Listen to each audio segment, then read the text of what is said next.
Estamos de volta aqui na 98.1 FM, programa Doses Milionárias, de segunda a sexta-feira, a partir das 11h30. Seguinte, pessoal, estamos ao vivo também no YouTube e no Instagram. Simples, pega seu smartphone, abre aí no aplicativo ou do YouTube ou do Instagram, digita Doses Milionárias, que nós estamos ao vivo aqui agora. Vamos falar sobre educação, sempre o bate-papo é bom demais, imperdível. Vamos que vamos então? Senhoras e senhores, ele que é CEO da Hike Global College e está à frente dos gigantes da educação, nosso querido amigo Exson Agatti. Seja muito bem-vindo, Exson. Tudo bem? Muito obrigado, Léo. Sempre um prazer estar aqui com você. Alegria te receber aqui nesse dia. Ontem estava um calor danado em Brasília, agora já está meio que querendo chover. Tá até friozinho. Sim, tá friozinho, mas daqui a pouco chega a seca, né? Chega. Mas antes de ontem, se não me engano, no Sudoeste choveu. Vamos ver se a seca vai vir já ou vai demorar um pouquinho. É isso aí. Vamos lá, Exson. Estamos aqui hoje com a Tatiana Matos, que é neuropsicopedagoga. Acho que eu falei certo, né? Quem tá em casa podia tentar falar essa palavra 3 vezes bem rapidinho. Neuropsicopedagoga. Seja bem-vinda, Tatiana. Obrigada. Conta pra gente um pouco da sua história. Bem, eu sou filha, né, de paraibano com goiano.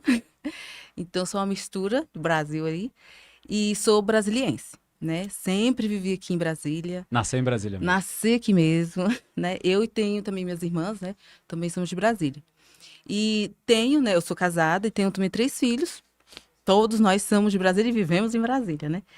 E eu sempre gostei de brincar. Quando eu brincava de criança, eu sempre gostava de brincar até mesmo de escolinha. O que eu mais gostava, né?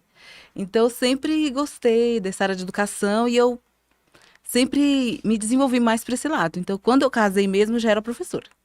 Antes mesmo de ter meus filhos. Como é que você começou a ser professora? Como é que é a história? Aos 16 anos, né, na época, alguns anos atrás, a gente podia oferecer, aqui em Brasília, era oferecido alguns cursos técnicos ou chamava o acadêmico, né?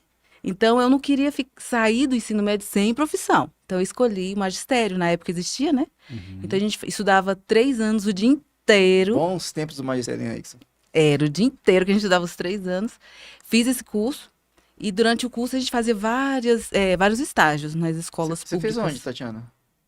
Na Escola Normal de Ceilândia. Ela existe até hoje, mas hoje ela já é uma escola mesmo de ensino regular, né? E lá a gente aprendeu muita coisa, assim, prática mesmo, pedagógica, a gente tinha muita prática. E isso me ajudou muito. Quando eu saí, eu fui trabalhar mais na área eu comecei, né, empreendendo, lhe dando aula, tá, até particular, até passar no concurso, entregando currículo, aquela coisa, né, aquele caminhar que a gente faz quando começa a trabalhar. Eu já estava com 18 anos, quando eu finalizei, e as escolas queriam o quê? Experiência. Como é que você tem experiência? Você acabou de sair, né, da escola. Então, para mim, foi difícil achar, naquela época, emprego mesmo, em escolas. Então, eu comecei a empreender com aulas particulares. Aí, aos 20 anos, né, eu casei. Então, em 2001, eu e meu esposo decidimos empreender dando aula, mesmo, só dando aula. Então, alugamos uma loja, do zero. Alugamos uma loja e colocamos ali 40 alunos e fomos dar aula. Com aula de particular. Reforço? Particular de reforço. Mas com 40 alunos não era bem particular, né? Era vários alunos ao mesmo tempo. Porque a gente tinha algumas turmas, né? Alguns alunos particulares. E conseguimos fechar uma turma do 5º ano que tinha 10 alunos da mesma sala. Uhum. Então, aí ficou um grupo. Aí era grupo. Aí a gente fazia o grupo, que era o reforço escolar, né? Hoje, às vezes eu falo pra ele assim, cara, a gente cobrava, era R$50 por mês pra dar aula todos os dias até as quintas-feiras. Tá lindíssimo. Mas isso em 2001, o né? dinheiro valia mais, né? Valia muito, mas 1.900 era pouco, era baixo, né? Ah, Mas eram grupos, aí tínhamos esses grupos e tínhamos também aulas particulares. Então, no decorrer assim, de uns 4, 5 anos, ainda demos aula aí tínhamos de manhã, de tarde, de noite. E até uma turma de concurso a gente montou lá. Cara, mas seu marido é professor de quê? O meu marido já dava aula particular. Ele ama física, né? E era tecnológica. Então ele gostava de dessas aulas. Eu já dava aula devido ao que eu gostava também, mas que eu já tinha o curso, né? Uhum. E naquela época tinha um valor este curso, né, de magistério. Hoje não vale muita coisa. Mas essa questão dele ter essa experiência, eu também, tá, agregamos e fizemos esse empreendimento, né? Então, abri uma turma de um curso que era um concurso aqui na Secretaria de Educação, de agente de saúde, as pessoas que visitavam as famílias do posto. Uhum. Aí eles pediram pra gente fazer essa turma. Aí fizemos e ele dava aula de matemática pra eles e eu de português. A maioria passou. Que legal. Tinha alguns que não tinham muito estudo, né? Aí demorou mais pra eles. Mas foi assim, uma coisa que a gente não esperava. A gente queria só dar aula e ter a nossa renda, né? Mas foi um momento assim que a gente aprendeu com isso. Aí, com o tempo, eu já estava com 2 crianças, né? 2 bebês. Então, eu tive que diminuir bastante as minhas aulas, porque minha prioridade passou a ser eles, né? E ele foi empreender na área dele, que ele gostava mesmo, que era a tecnologia. Então, hoje, ele trabalha com isso, nas questões tecnológicas. E eu continuo na educação, né? Como eu já tinha esses 2 filhos, eram pequenos, aí eu fiquei continuando estudando, porque, né? Eu gosto de estudar. O que você estudou? Aí eu fui estudar um pouco mais sobre desenvolvimento infantil mesmo, porque o meu filho, eu comecei a observar algumas atitudes, alguns comportamentos diferentes. Aí isso não tá certo, né? O que era um comportamento diferente? Atípicos, né? Então eu comecei, o comportamento principalmente com as pessoas, dos 3 anos para os 4, ele começou a diminuir a interação social. Com as outras pessoas e até com algumas pessoas da nossa família, ele começou a diminuir. Aí, não, mas isso não dá certo. Mas o posto, né? Na época a gente usava o posto de saúde, os hospitais, os médicos sempre falam, não, isso aí é assim mesmo, ele é assim mesmo, o jeito dele. Que ano que era isso? 2000 e... Ai, deixa eu contar aqui. 2004, eu acho. É porque é interessante a gente Por aí. perguntar o quando, porque a gente teve uma virada pós-pandemia de um entendimento das atipicidades que foi muito rápido. Sim, Né? Quando a gente fala hoje, por exemplo, de TDAH, do transtorno do espectro autista, por exemplo, parece que a gente sempre falou disso. Mas, na verdade, pós-pandemia teve uma recente. virada que parece que teve um boom, né? e no caso, naquela época, era uma coisa tipo... É o jeito dele, que ele é tímido. Então, Você tá as pessoas falando de sempre 20 anos jogavam isso. atrás. É. Uhum. Então, mas como eu já estudava, né, eu já sabia isso aí, eu conhecia teorias. Piaget falava, Vygotsky falava um monte de coisas que não estava casando, né? Aham. Aí eu comecei a pesquisar por fora. Não existia internet, né, que a gente tem hoje. Não existia o YouTube que a gente tem hoje, né? Então eu usava, às vezes na biblioteca. Aí quando a gente começou a ter mesmo a internet, mesmo de escada, né? Tipo de madrugada, a gente conseguia acessar um site. Aí eu comecei a pesquisar no Google, tinha tipo o Google Acadêmico. Não tinha esse nome, eu acho, nessa época, mas tinha alguns artigos. Aí eu comecei a puxar, aí eu comecei a pesquisar. Então pode ser isso. Eu mesmo pesquisando. Mas a família também achava tudo normal. Eu que era doida, né? Mas pra mim isso aí não é novidade. Aí eu continuei. Aí minha segunda filha nasceu, aí ele tinha já um comportamento diferente com ela, e já conseguia brincar e tal, com ela, com o primo. Mas saía disso e já não conseguia. Então, alguns comportamentos assim, ficava assim, encrespada. E quando foi pra escola com 4 anos, que ele não falava com ninguém? Passou o ano inteirinho sem falar com ninguém. Com vocês ele falava? Falava, conversava. Agora, na escola, ele não falava um A. Não falava nada. Passou o ano inteirinho e não falou nada. Aí, com 5 anos, a mesma coisa. Mudamos de escola, a mesma coisa, não falava nada. Chegava, saía mudo.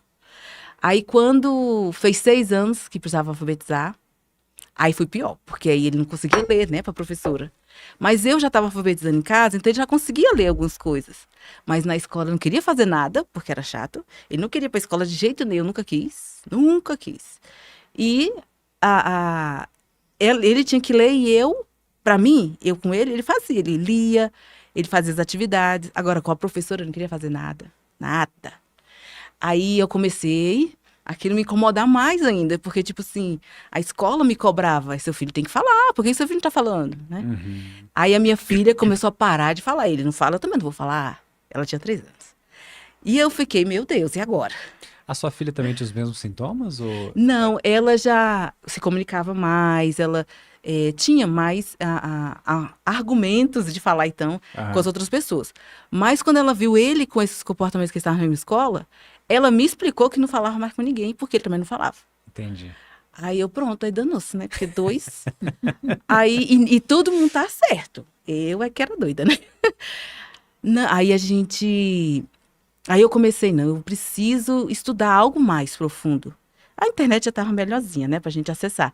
Mas eu vi que só pegar coisas gratuitas, igual hoje, às vezes a pessoa só fica no YouTube, no gratuito, você só pega por cima.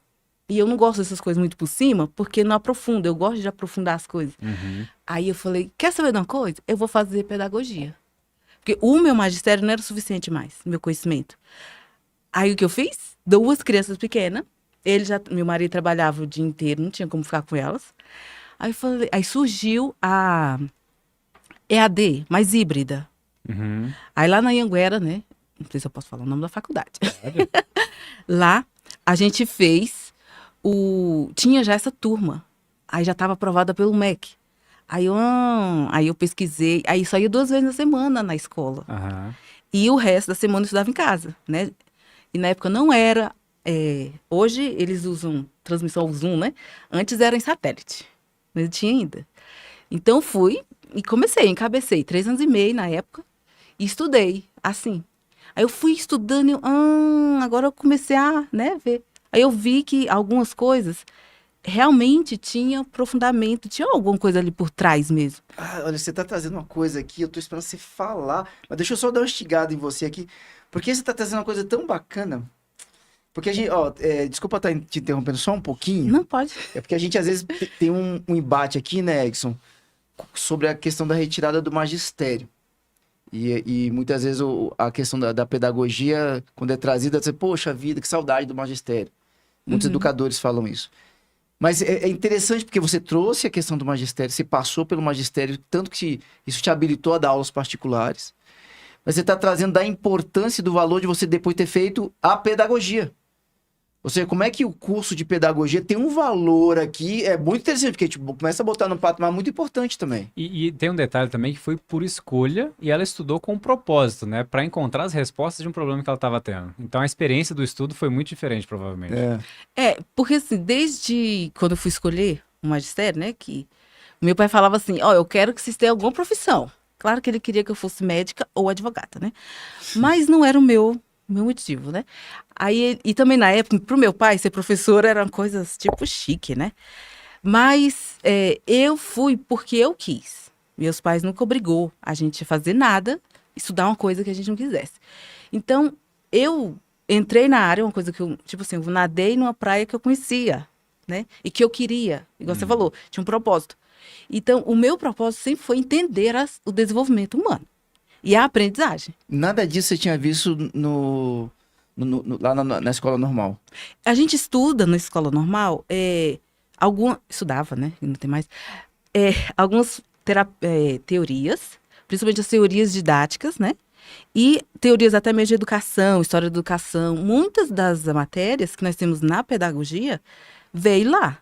Por exemplo, as didáticas, a história da educação, filosofia da educação, psicologia da educação, tem em ambos os cursos. Só que é mais aprofundado, né? Na pedagogia. Porque a gente puxa mais, eles pedem mais teóricos, então a gente tem que falar sobre eles, dissertar sobre eles, né? E no magistério a gente falava sobre eles e respondia questões. Então, para mim, e eu não sou uma pessoa que uma pessoa famosa falou e eu acredito nisso. Eu sou de raciocinar, ver se é ou não é. Eu não sou de acreditar só que a pessoa... Não, eu não sou assim. Isso é meu. Você é cientista. Mais ou menos. Então, para mim, a pedagogia me ajudou a agregar valor. Mas na minha turma, tinha muitos professores que tinham feito magistério igual eu. Só que já estavam atuando na rede pública ou na particular. E eles também, a gente, porque eu incluo eu, né, que eu tinha feito magistério, a gente tinha tanta facilidade nos estágios, e nessas aulas que a gente teve lá, porque a gente já tinha visto antes. Agora, os outros que estavam só tinham entrado na pedagogia, eles apanhavam muito para entender. E principalmente no estágio, porque a gente tinha que fazer o estágio, montar aula, fazer material e tudo. E eles não tinham. A gente não tem muita prática na pedagogia, não. A prática mesmo, montar caixa, cortar EVA. Isso aí é professor de magistério, entendeu? A gente fazia tudo isso, entendeu? A gente fazia material. O material concreto era nós que produzíamos, né? E não existia essa questão do computador. Então, tudo da gente era no mimeógrafo, entendeu? A gente saía bêbado de álcool da sala de coordenação. Mas era no mimeógrafo, tudo na Mas mão. Não tinha nem, não tinha nem máquina de Xerox. Não. Assim, eu tô me sentindo velha, mas eu sei que é uma coisa que a gente passou, entendeu?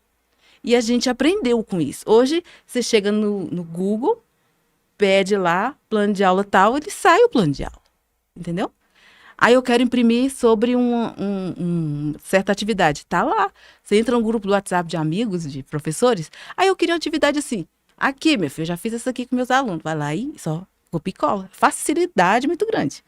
Mas a gente penou bastante. E então, para mim, isso agregou, né?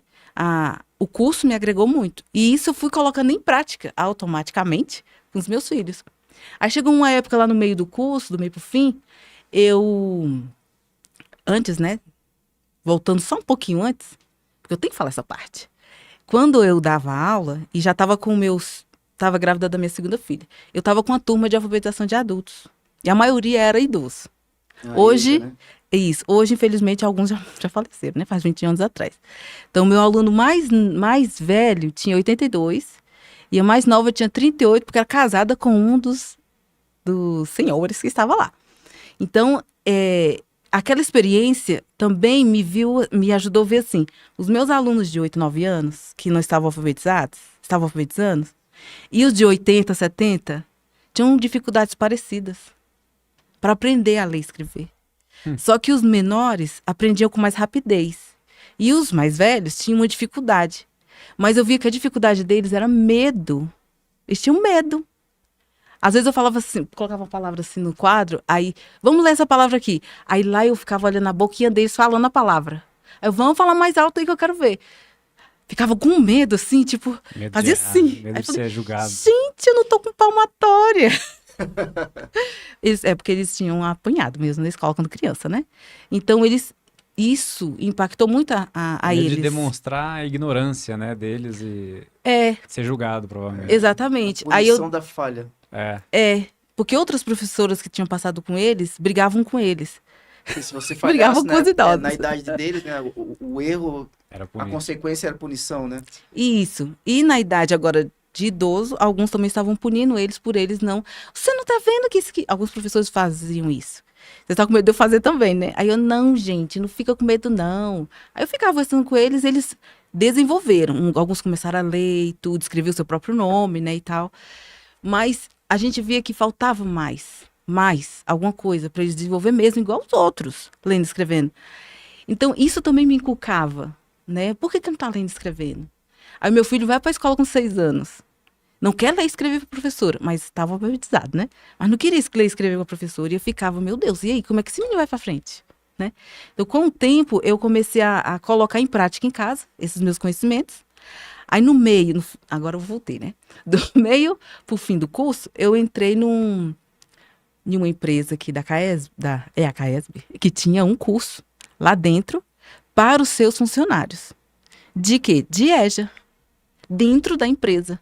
Então, dentro da empresa era eu estagiária, né? Eu era estagiária. E esse momento que eu peguei dessa experiência também me remeteu a essa época. Também tinha uma turma de alfabetização igualzinha. Os idosos com as mesmas dificuldades. Isso com 10 anos depois.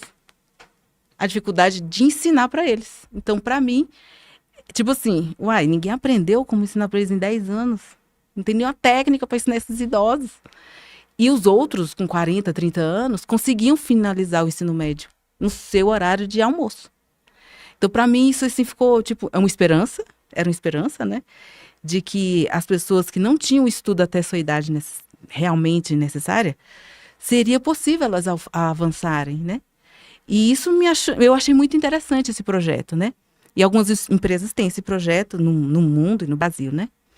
E então essa experiência também foi muito boa, eu gostei, né? Eu passei pela educação infantil e até o EJA. Né? Não fiz o superior, não cheguei a fazer a questão superior, porque não é do meu interesse. E ensino médio também, eu já peguei alunos com ensino médio.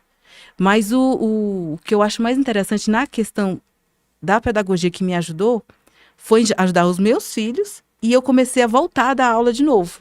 Meu filho está maiorzinho, aí eu comecei a dar aula de novo. Aí eu já pegava os alunos e falei, rapaz, essa sua dificuldade agora eu consigo ajudar. Aí eu consegui ajudar com mais facilidade. Você ajudou Depois seus filhos como? O que que mudou depois da pedagogia? Estamos com um desafio aqui de não comunicação, de não relação, né? Do teu filho com outras crianças e imagino também com os professores e demais profissionais lá da escola, né?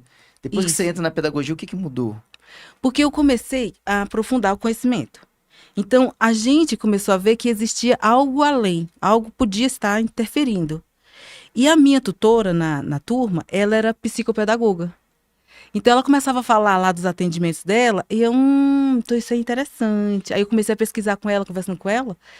O que aconteceu? Aí ela já tinha outra linha de investigação, que a psicopedagogia vai em outra linha, né, de investigação. Aí eu, então eu comecei a investigar junto, né? Então tem sinal disso. Aí os transtornos de aprendizagem. Aí nos transtornos de aprendizagem, aí eu fui atrás de médico. Aí já em 2008, os médicos já estavam um pouquinho assim, 2010, mais ou menos já estavam um pouquinho mais alerta, né? Aí TDAH. Aí depois, não é só TDAH, tem mais alguma coisa.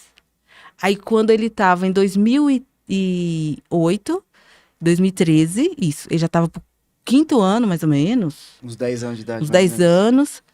Aí eu consegui achar um neurologista, que tinha passado já por 3. Aí o neurologista falou assim, ó, seu filho pode ter Asperger, vou passar isso aqui pra você fazer exames, né? Pra descartar outra coisa, mas possivelmente ele tem a Asperger. Asperger Aí é eu- o quê? Asperger é autismo. Hoje não se usa mais o termo Asperger, né? Mas seria o autismo nível 1. Isso, tá né? dentro. Junto com alguma dotação, ou como é que a gente fala? Altas habilidades, você Com fala? altas habilidades. Entendi. Com ou sem. Então, o Asperger, ele existia ainda essa nomenclatura naquela época, né? Aí ele É o nome de uma colocou. pessoa, né? Aí com o tempo mudou a nomenclatura e tal. Aí hoje, o relatório dele tá escrito nível 1. Uhum. Então, assim, hoje ele tem o diagnóstico, mas ele foi tardio. Tardio não tão tardio como temos hoje, né? Mas foi tardio por quê? Porque ele só era um menino quieto, porque ele conseguia ler, escrever. Ele não conversava só com ninguém, ele era tímido. Entendeu? Ele só era tímido. Porque o cognitivo dele era preservado. Uhum. Mas a interação social, e ele tinha estereotipias, mas era o jeito dele. E a comunicação social é porque ele era tímido. A explicação era essa. Mas não era. Porque houve mais prejuízo. Aí quanto mais você vai estudando, mais você vai sendo exigido. Apresentar trabalho, todas essas coisas aí não tem como. Então, nessa apresentação de trabalho e tudo, a gente começou a investigar essa situação, né? E até fechou, e hoje ele tem esse diagnóstico. E, inclusive, ele, no caso dele, ele tem a superdotação, a habilidade junto. Mas nem todos que é nível 1 têm. Ele tem o hiperfoco dele, né? Tem a dificuldade dele. Mas os professores só sabem que ele tinha, quando ele estava estudando, que já terminou o ensino médio, terminou no tempo certo, né? Não repetiu de ano nenhum. Mas eu tinha que ficar, professor, ele não explicou, ele tem dificuldade nisso. Eu que tinha que fazer a intervenção na escola, explicando as dificuldades que ele tinha, porque ele não tinha uma pessoa como eu, por exemplo, hoje eu intervenho. Ô, Os Tati, deixa eu alunos. só entender aqui, como é que foi na época para você? Hoje está um pouco mais comum a questão, quando a gente fala das atipicidades junto com a educação. Como é que foi na época você trazer isso para a escola? Como é que a escola reagiu? Assim, as primeiras diagnóstico, né? escolas, as primeiras escolas achava que eu e meu marido surrava ele, né? Por isso que ele não falava. Eles só não falavam isso Como é porque que é o não seu podia marido dizer. mesmo? O Wallace. Mandar um abraço aqui para o Wallace. Coitado, meu Deus! Fomos chamados uma vez na escola com um documento dizendo assim, se você não vier, o conselho tutelar vai ser acionado. Meu Deus. Então, tipo assim, ele era calado e tudo, alguma coisa a gente tava fazendo com ele. Então, essas coisas, elas existiram, né? Hoje existe menos, mas não quer dizer que não exista. E a escola já tinha um preconceito sobre como você estava Sim. tratando o filho antes de conversar com você, né? Antigamente, principalmente, tipo assim, a escola havia muito a família é culpado aqui, que alguma coisa a família está fazendo, ou de errado ou não está fazendo, Aham, né? aham. O Hoje problema da já criança melhorou. na escola é reflexo do que tá acontecendo dentro de casa. Isso. Ela se colocava O que parte em da muitos responsabilidade, casos né? né? E Sim. defender aqui Sim. o lado da escola. Às vezes tem muitos pais que não tratam bem o filho. Mas não dá Uhum. pra generalizar sem antes investigar o que tá acontecendo, né? Então eu passei por isso. Então hoje, quando eu atendo as famílias que passam também por isso, aí eu, não se preocupa não, eu vou lá na escola e converso com eles. Porque eu sei como falar com eles. E eu sei o que a família está sentindo, porque eu passei por isso. Então, às vezes, a família tem um diagnóstico, ela não quer aquele diagnóstico, ela fica procurando outros. Não, deve ter outra coisa. Outro já fala assim, não sei que ele tem alguma coisa, igual no meu caso, né? Eu fui empreender nesse ponto. E eu empreendi tanto que eu me tornei neuropsicopedagoga. Que eu fui fazer outro curso depois, aí eu fui fazer a neuropsicopedagogia, porque ele passou por um psicopedagogo, depois que esse neuro deu o diagnóstico. Aí eu perguntei para ele, doutor, você acha que ele tem algo além do TDAH e do TEA? Ele falou, ele pode ter sim, altas habilidades, você vai fazer um acompanhamento com a psicopedagoga, tá lá da clínica, ele fez. Então, eu vi um certo melhoramento e até mesmo orientação da parte dela. Eu falei, o conhecimento dela é importante. Aí eu fui fazer neuropsicopedagogia depois, alguns anos depois. E isso me ajudou muito a entender também ele, algumas coisas, né? Não digo pra você que eu entendo totalmente meu filho, porque eu não tenho como entender totalmente, porque ele é outra pessoa, ele pensa de uma forma diferente que eu, ele vive numa percepção de mundo diferente da minha, não posso dizer que eu entendo tudo, né? Tem coisas que eu fico perguntando pra ele, meu filho, você quer que eu te ajude nisso? Aí eu fui entender o que eu tinha que fazer, né? Até onde eu podia ir e como falar com ele. Algumas coisas, né? Pra não deixar de que ele seja autônomo. Então, a autonomia dele era importantíssima eu desenvolver. Porque muitas vezes a gente vai tolhindo o filho quando ele começa a ter essas dificuldades. Não, mas eu acho que eu não vou nem levar para a escola mais. Não, ele nem vai brincar não vai brincar no parquinho não, porque os meninos vão bater nele, nem vou levar mais. Não, você vai. Aprender a enfrentar o mundo, né? Aí você vai, não, eu tô aqui do seu lado, você vai. Então, ele enfrentou muitas coisas. E ele sabe se sair de algumas coisas. Pegar ônibus, por exemplo. Não, você vai pegar ônibus. Você vai, eu fui 2, 3 vezes. Ele só pega aquele ônibus, mas ele vai 2, 3 vezes. Ele aprendeu. Então, ele é assim. Então, a gente vai comprar, essa semana a gente foi comprar algumas roupas. Eu falei assim, ele escolheu a roupa dele. Ele pagou. Aí eu fui comprar 2 livros. Aí ele falou assim, eu quero que você me ajuda. Na hora de pagar o livro lá né, na loja. Aí eu falei, o que você quer que eu faça? Eu pergunto o que ele quer que eu faça, né? Porque senão eu chego lá e pago. Ele pediu, não foi para pagar? Eu falei, em que você quer que eu te ajude? Aí ele já tinha escolhido o livro, já tinha escolhido as coisas que ele queria. Era na hora do que fazer quando eu escolhesse. Aí eu falei, você vai procurar uma pessoa que tá com um crachá e fala, vou levar esse. E assim ele fez, eu do lado, mas ele fazendo. Agora você vai pagar. Onde é o caixa? A gente foi atrás do caixa. Aí ele foi lá e passou o cartão. Vamos embora. Entendeu? Isso é uma autonomia que ele tá criando. Uma hora ele vai sozinho lá no shopping, comprar sozinho e voltar. Entendeu? Mas muitas vezes a gente faz por eles. Aí eles não criam essa autonomia e acham que sempre vai ser assim. Entende? E é o nível 1. É interessante, né? Porque para ele, talvez, algumas habilidades, algumas coisas que requer da gente uma habilidade cognitiva maior, tipo de uma leitura de determinado assunto na escola, ele pega de forma fácil. Até mais fácil que as outras pessoas. Só que algo como, o que eu faço depois que eu pego um livro? Eu vou no caixa e converso com a pessoa. Isso é natural. Pra gente, Pra assim, nós. a gente não precisa pensar que eu preciso ir lá naquela pessoa pra conversar com ela, pra depois ir no caixa, porque é um processo natural, né? Pra quem não tem essa atipia. E às vezes a gente esquece que essa pessoa precisa de uma orientação mais detalhada para passar por isso. Mas é nível 1 de suporte. As pessoas falam, isso é fácil para você. O seu filho tem... Às vezes acontece, né? Porque meu nível é 3, você não vai entender. O meu filho tem nível 2, ele nem é verbal, você não vai entender. Tipo assim, não é questão de competição de nível, entende? É saber lhe dar o suporte. E a gente ter o suporte. Porque a gente é suporte deles. Então você imagina o suporte que a gente tem que ter. E ser. Né? Conta um pouco pra gente sobre a sua prática agora como neuropsicopedagoga. Então, com isso, o que acontece? as pessoas sabem que meu filho é neurotípico. E aí minha filha tem um pouco de dificuldade, mas os dois têm identificação de altas habilidades. Então, eles têm dificuldade e facilidades. Aí as pessoas que me conhecem me indicam esse tipo de comportamento, né? Uhum. Então, vem para mim muitos alunos principalmente com TEA. Ou desconfiança, ou investigação. TEA é o quê? Transtorno. Do espectro autista. Que aí não é mais chamado de autismo, né? E nem só de Asperger, né? Ficou esse nome. Então, aí a pessoa não vai lá na Tatiana que ela conhece. Ela sabe, porque o filho dela é. Então, aí, tipo assim, não é só porque o meu filho é porque eu estudo sobre isso. Uhum. Então, a neuropsicopedagogia, ela me ajudou a ver, e ajuda, né, os profissionais a ver a questão da aprendizagem. E principalmente no transtorno de aprendizagem. Mas precisamos estudar um pouco mais a fundo alguns outros transtornos que vão ter, possivelmente, esses transtornos de aprendizagem. Por exemplo, a pessoa que tem TEA, ela pode ter muita dificuldade na aprendizagem, principalmente se ele for não verbal ou tiver, igual o meu filho, que selecionava onde falar. Então, essas dificuldades faz parte do nosso know-how de trabalho.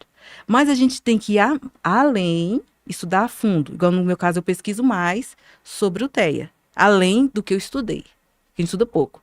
Aí, se eu vou atender um TEA, eu tenho que estudar mais sobre o TEA.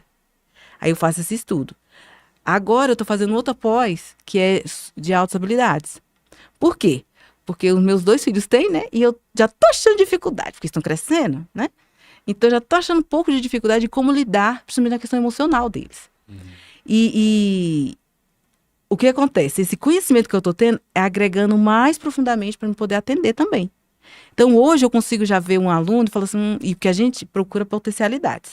A neuropsicopedagogia procura as potencialidades para trabalhar as dificuldades. Então, não é vem só, a escola vê assim, esse menino não está lendo. Tem algum problema. Aí a neuropsicopedagogia vê, ele não está lendo por quê? Qual seria o problema? Mas será que ele sabe, o que ele sabe e o que ele não sabe? Então, a gente vai procurar onde ele sabe, vai pegar, a gente sabe onde ele tem que ir, todo mundo sabe. Mas onde ele está?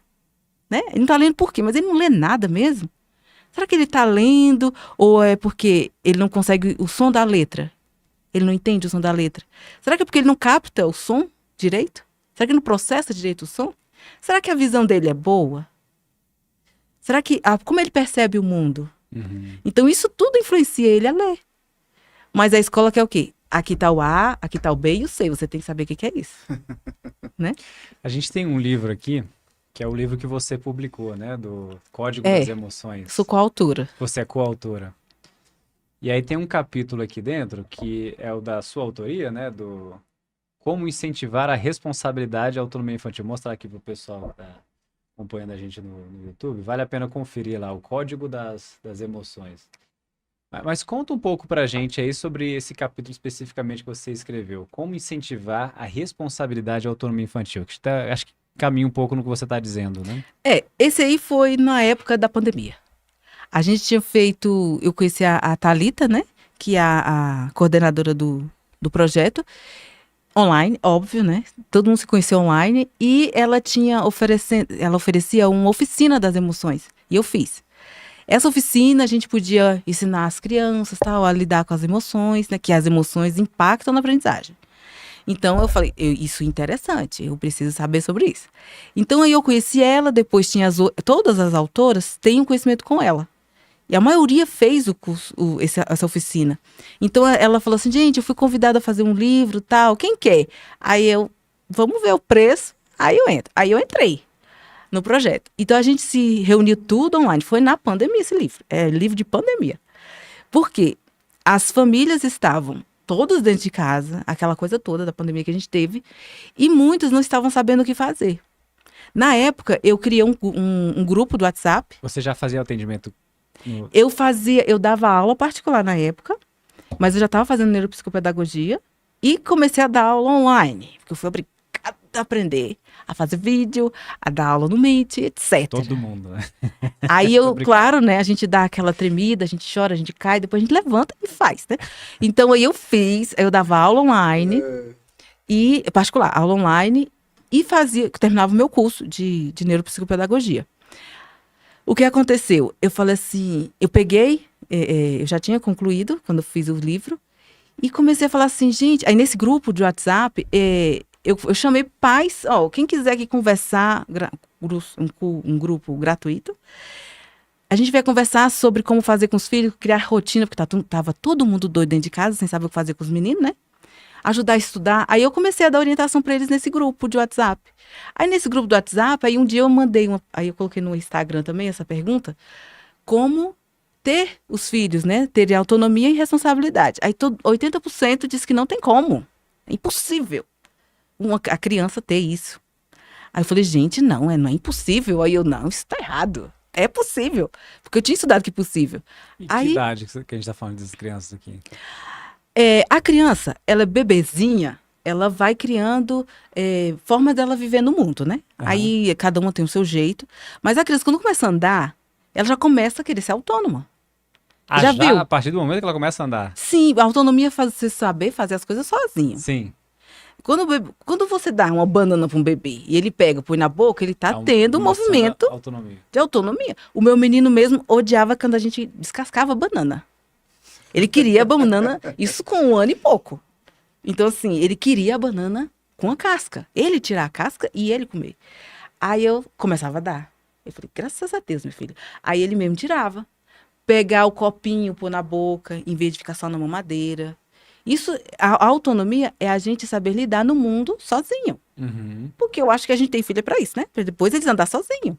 Então a criança vai. Mas você não vai dar tudo, né? Uma casa pra ele cuidar. Não é isso. Mas essas coisinhas. Então começa de pequeno.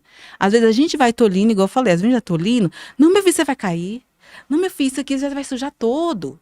Não, deixa eu dar comida na sua boca, porque você vai se sujar todo. Então, assim, a gente vai tolindo a criança. Não, deixa eu cortar aqui a pizza, porque você vai jogar tudo no chão. Menino com 10 anos não sabe cortar uma pizza. É verdade, isso aí é verdade. Então, assim, isso é um tipo de autonomia. É nesse sentido.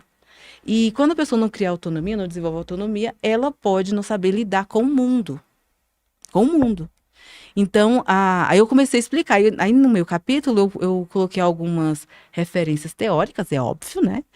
Então, a questão da montessoriana, né? Maria Montessori, a teoria dela é usada, dá para usar. Piaget também fala do desenvolvimento, né? Infantil, dá para você adaptando em casa, porque eu fiz isso em casa. Então, dá para fazer. A criança, os meus meninos tinham um cantinho, eu nunca tive brinquedo, mas meus filhos tinham muito brinquedo. Então, tinha um cantinho deles brincar. Vai brincar ali, vai arrumar sua casinha, depois você arruma os seus brinquedos. É deles.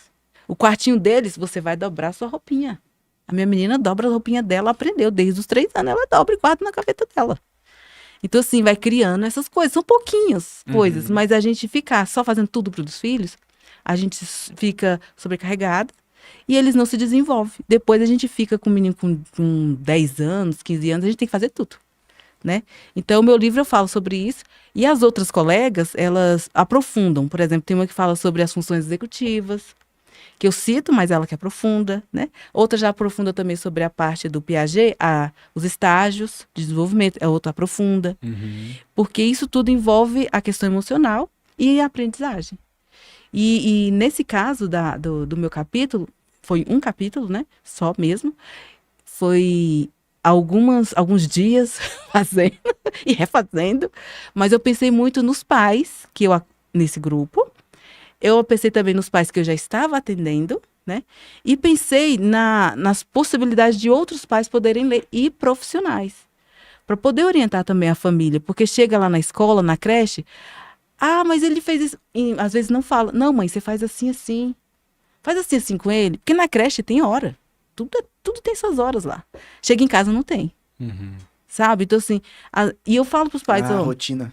A rotina, tem família que não tem rotina. Quando você põe a criança na rotina, é bom para você e para todo mundo. E você está criando ali sinapses para que ela tenha o quê?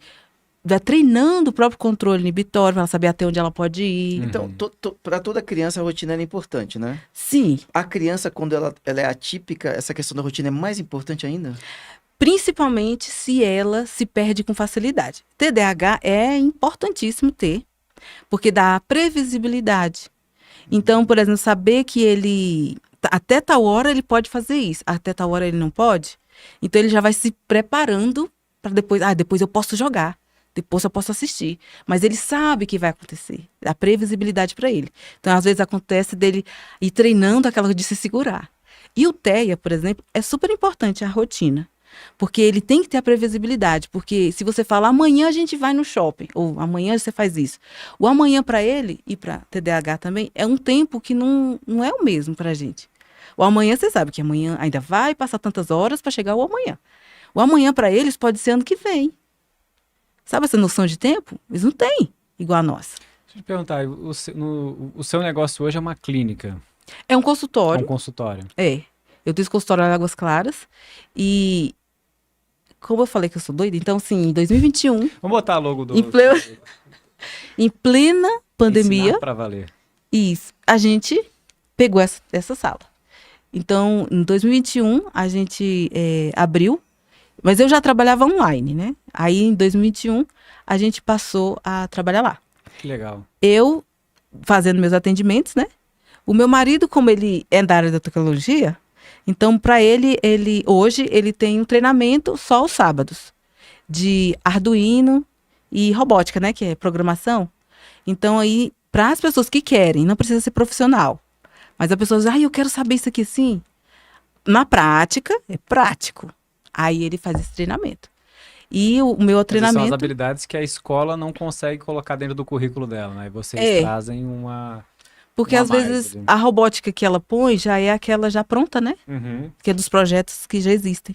Aí às vezes a criança quer saber um pouco mais, ou um adolescente quer fazer uma coisa legal em casa mesmo. Aí ele pode programar isso.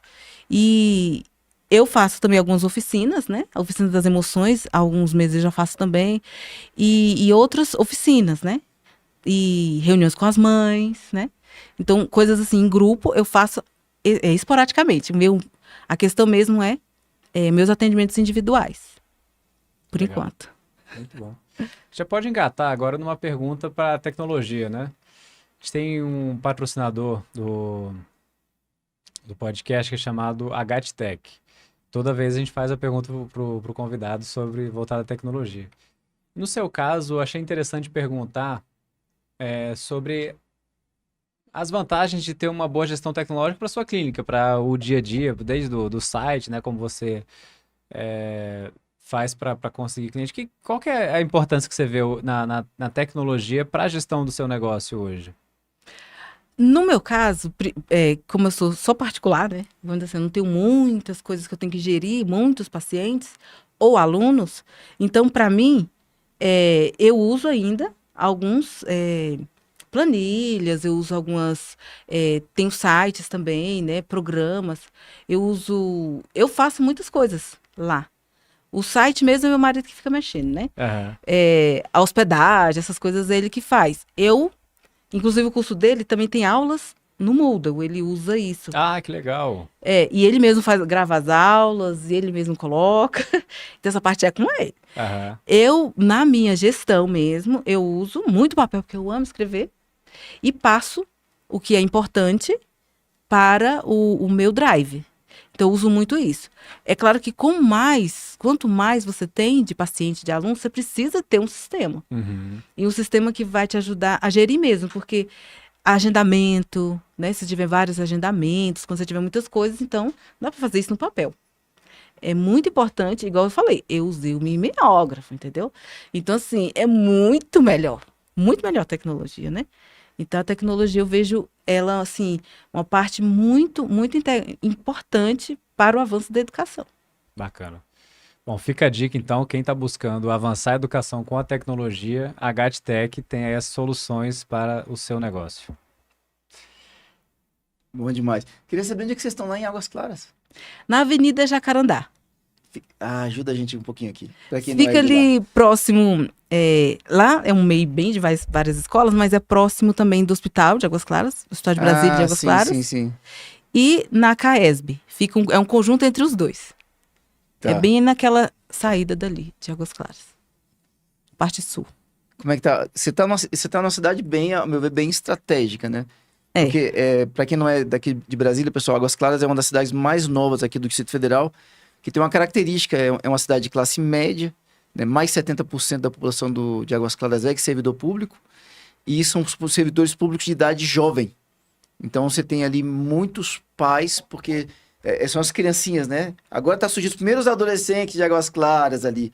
E a gente tem, talvez, as principais escolas de Brasília, quase todas elas estejam lá. Meus vizinhos. É impressionante como é que tem escola e tem creche naquele lugar, né? Que é uma cidade que cresce pra cima, que é algo atípico pro Distrito Federal.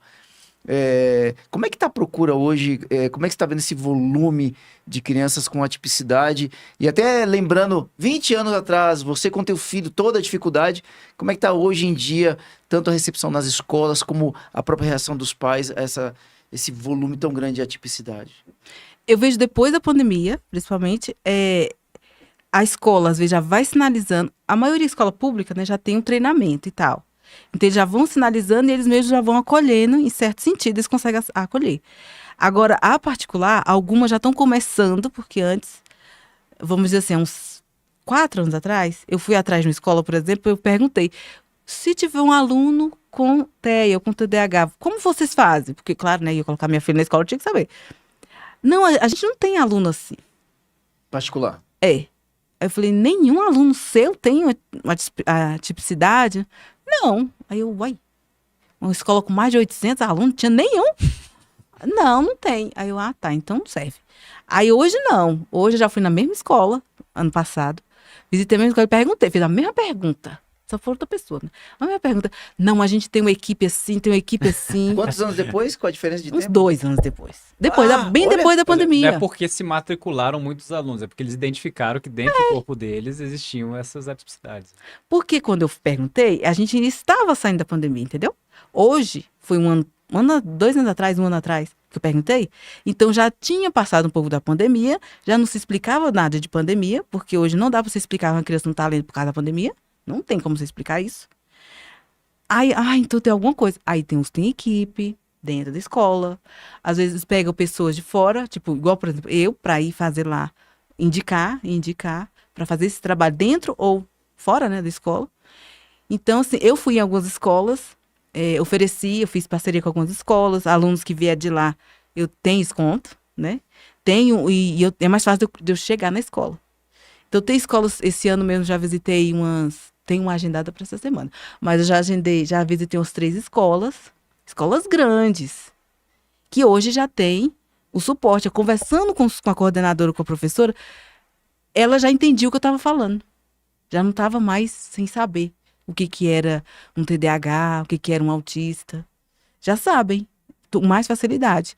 E até eu visitei uma escola, por exemplo, que ela falou assim, não, a gente pode fazer essa adaptação, com mais facilidade. Antigamente, a gente tem que passar por um profissional que ela tem que dizer pra gente que folha usar. Não, a gente pode usar isso. Eu tinha ideia para usar. Então, e muitos somos nós, professores, que vamos atrás. Uhum. Porque, às vezes, a escola não vê necessidade mesmo. Mas na classe média e alta, os pais já estão deixando os filhos falar, meu filho tem isso, meu filho tem aquilo. Antes escondia, né? Não vou falar que meu filho tem. Hoje eu já falo, não, meu filho tem isso, meu filho tem aquilo. Aí a escola vai ter que se virar, né? Mas tem muitas escolas que já estão se preparando para aceitar e trabalhar com esses alunos. Porque não adianta eu falar assim, disléxico você usa assim. Tem. Cada um tem um jeito. Tem que passar por uma avaliação para saber que tipo de adaptações. Então, muitas diferenças. A gente tá com o tempo bem apertadinho, eu queria fazer uma última pergunta aqui. Quando a criança passa por você ali, o que muda? O que você tem visto de transformação, Tatiana? A criança que só estava indo para a escola e agora começa a ter um acompanhamento seu. E até feedback que você tem dos pais e dos professores também. Tem, assim, no caso, eu faço o atendimento. Quando é só avaliação, nós vamos só avaliar e levar o relatório. Então, eu não fiz nada, só avaliei, né? Uhum. Então, eu não posso intervir enquanto eu avalio. Agora, quando eu avalio e faço o programa indicado de intervenção, a gente vê em 3 meses uma evolução muito grande. Dependendo de como a família faz e como a escola faz também, o avanço é muito rápido. Mas eu não faço só atendimento com a criança, eu oriento a família. Não, você faz isso, precisa fazer isso aqui assim, essa rotina tem que mudar, tem que fazer isso. Eu oriento a família. Ou quando eu tiver com crise, nisso, faz assim, assim. Eu tenho contato direto com a família. A criança vai lá no meu consultório, nos horários dela, mas no meio do tempo, da semana, ó, ele fez assim, assim, olha, essa atividade não está conseguindo fazer na escola. Faz assim, assim com ele. Eu oriento. Eu não faço só com o aluno, eu oriento a família, porque eu sei que é importante. Ninguém me orientou, eu tive que ir atrás. E nem, tem pais que não tem tempo de estudar. Então eu vou lá e ajudo, oriento, faço material. Então, eu faço o trabalho não é só com a criança, eu faço com a família. É mais global. Eu trabalho de uma forma assim que o que eu vejo que precisei fazer, ter comigo, eu faço com o outro. Que bacana. Muito bom. Castura, vou fazer uma última pergunta aqui, rapidinho, Edson. A criança vai para lá, tem aula particular com você e você ainda trabalha essa parte do transtorno, é isso? Não, é aula particular eu não dou mais. Tá, Eu não consigo mais dar aula, porque... Você trabalha só nos desafios de aprendizagem dele? Isso, eu intervenho nas dificuldades que ele apresenta. Eu trabalho com isso, com ele. Você usa técnicas para que ele possa se desenvolver? A neuropsicopedagogia dá a gente, né, esse amplo estudo e a gente vai usando as técnicas. Então aí ele vai, dependendo da necessidade dele. A gente trabalha e orienta a família. Que bacana. Muito legal. Vai além de aula, por isso que é além de aula de reforço, tá? Não faça mais. Porque só vai além, um pouco além. Tá ótimo. Edson Agatti. Tatiana, foi uma honra ter você aqui com a gente hoje. Aprendi bastante sobre um tema que eu conhecia muito pouco. Então, desejo sucesso aí no seu negócio. Obrigado por ter vindo conversar com a gente. Maravilha. Vamos só mostrar aqui, ó, Edson. Você só um minutinho. Tá linda a capa desse livro aqui, pessoal, ó. Onde é que o pessoal encontra? O Edson já falou mais cedo. A gente tem lá na Literary Book, né, que é o site lá da própria na editora. Temos. A pessoa só entra lá e Abre pode aqui, Roger. Uhum. adquirir. Aí tem um Abre, link filho. também, né? Uhum. Depois. Pode Temos falar. o link direto, né? Que vai para minha página da venda dele também. Tá. Para as pessoas conseguirem, então, faz como? Desculpa. Acesse o site da loja do Literary Book. Se te chamarem lá no teu Instagram, também conseguem... Você Sim. passa pra pessoa? No meu Instagram também tem um link lá no catálogo. Fala pra gente do seu Instagram, então, por gentileza. O meu Instagram é Ensina Pra Valer, né? É ensinar.pra.valer. E esse site esse Instagram é da minha sala lá, né? Do meu consultório. E eu tenho o meu mesmo, que é Tatiana Matos, _ NeuroPP. Que eu falo para profissionais também lá. Muito bacana. Quer passar mais ou menos o endereço lá para o pessoal poder conhecer a clínica? É na Avenida Jacarandá, lote 47, na sala 205, edifício Águas Claras Center. Muito bem. Perto ali da Caesb, lá em Águas Claras. Isso. Maravilha. Edson Agatti, mano velho, vamos embora? Bora. Vamos convidar o pessoal para poder assistir esse programa mais uma vez e um monte de programa com conteúdos excelentes que vocês têm. Tá com uma coleção grande, né? Coleção grande. Estamos só coletando preciosidades. A nossa Barça. É isso aí. Quem quiser conferir esse episódio como podcast, vai lá no canal Gigantes da Educação no Spotify, e também no YouTube, Gigantes da Educação tudo junto. E temos também o canal no Instagram e no LinkedIn para você conferir os cortes com a gente. Maravilha, Edson, obrigado. Obrigado, Muito Tatiana, obrigada. parabéns pelo trabalho. Que superação, hein?